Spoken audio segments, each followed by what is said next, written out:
ओम शांति। 14 मार्च 2024 की साकार मुरली से होमवर्क। आज की मुरली से हम लक्ष्य लेंगे, लायक ब्राह्मण बन श्रेष्ठाचारी दुनिया में ऊंच पद पाना है, लक्ष्मी नारायण समान बनना है। इसके लिए लायक ब्राह्मण की विशेषताओं को आज ध्यान में रखेंगे और याद में रहेंगे, स्वदर्शन चक्रधारी बनकर रहेंगे। लायक ब्राह्मण बनने के लिए आज अपनी रिफ्लेक्शन करेंगे। हम आत्माभिमानी कहाँ तक बने हैं? हम पढ़ाई पर पूरा अटेंशन देते हैं? संगम युग पर कहीं टाइम को वेस्ट तो नहीं करते हैं? कोई गफलत तो नहीं करते हैं? रूहानी सेवा कहाँ तक करते हैं? यह अपने अंदर रिफ्लेक्ट करनी है और चिंतन करके अगर अंतर है तो उसको मिटा देना है। लायक ब्राह्मण बनने के लिए कुछ सावधानियां जो बाबा ने दी है उन पर अटेंशन देना है।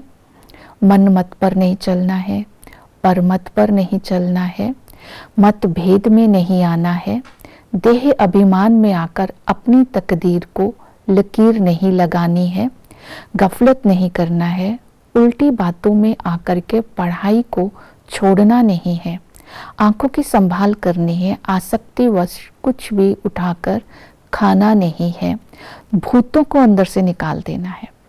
तो इसलिए आज धारणा पर अटेंशन देंगे। लायक ब्राह्मण की विशेषता होगी वो एवर तंदुरुस्त होंगे, अपने अंदर सत्यता की अथॉरिटी से भूतों को निकाल देंगे। सत्यता की अथॉरिटी से अपने अंदर स्नेह, नम्रता और निरअहंकारता के गुण को धारण करेंगे, दैवी गुणों को धारण करेंगे, अच्छा पुरुषार्थ करेंगे, सेंटर पर रेगुलर जाएंगे, पढ़ाई को मिस नहीं करेंगे। ये विशेषता अपने अंदर रखनी है और सदा ही शुद्ध अहंकार में रहेंगे। निश्चय बुद्धि होकर के बाबा जो पढ़ाई पढ़ाते हैं उस पढ़ाई को पढ़ेंगे और बाप के साथ सच्चा सौदा करेंगे। अर्थात संगम पर शिव बाबा के भंडारी में हम 1 रुपया देते हैं तो बाबा उसका 100 गुना रिटर्न करता है। तो ये विशेषताएं, ये धारणाएं एक लायक ब्राह्मण के अंदर होती है। ये अपने अंदर आज चेक करेंगे, फिर याद में रहेंगे। याद के लिए आज बाबा ने कहा, याद की यात्रा में रहना है, अपना टाइम वेस्ट नहीं करना है। 8 घंटा बाप की याद में रहो, 8 घंटा रेस्ट करो और 8 घंटा गॉडली सर्विस में दो। याद करने की विधि बताई। मैं आत्मा बिंदु हूँ, ये पक्का करना है। मैं आत्मा अब वापिस जाती हूँ क्योंकि मेरे 84 जन्म पूरे हो गए हैं। मैं आत्मा परमधाम निवासी हूँ। बाबा भी बिंदु है, बाबा सत्य है। सत्य के साथ योग लगाना है और किसी के साथ योग लगाना झूठ है।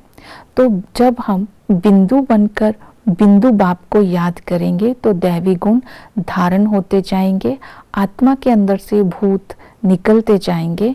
तो इस तरह आज निराकार बन निराकार की याद में रहने का अभ्यास करेंगे और निराकार के संबंधों को स्मृति में रखेंगे क्योंकि वो बिंदु इस समय बाप के संबंध से हमें बादशाही का वर्षा देने के लिए आए हैं।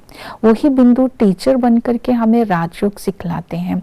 तो इस पढ़ाई को जब हम जीवन में धारण करते हैं तो जीवन में धारण करने से पिछाड़ी में बाप और रचता और रचना का आदि मध्य अंत ही याद रहेगा। इस पढ़ाई को अगर हम अच्छी रीति पढ़ेंगे तो हम स्कॉलरशिप ले सकेंगे। इसलिए इस पढ़ाई को मिस नहीं करना है, रेगुलर पढ़ना है, सेंटर पर जाना है। तो इस पढ़ाई को धारण करना है, निश्चय बुद्धि बनकर रहना है। सतगुरु हमें जब हम उसको याद करते हैं तो सचखंड में ले जाते हैं। तो इस तरह याद की यात्रा में निरंतर रहने का अभ्यास करना है और स्वदर्शन चक्रधारी बनकर के रहना है। बाबा ने कहा तुम्हारी बुद्धि में चक्र फिरता रहना चाहिए क्योंकि तुम स्वदर्शन चक्रधारी हो। आदि में हम जो देवता थे तो श्रेष्ठाचारी थे।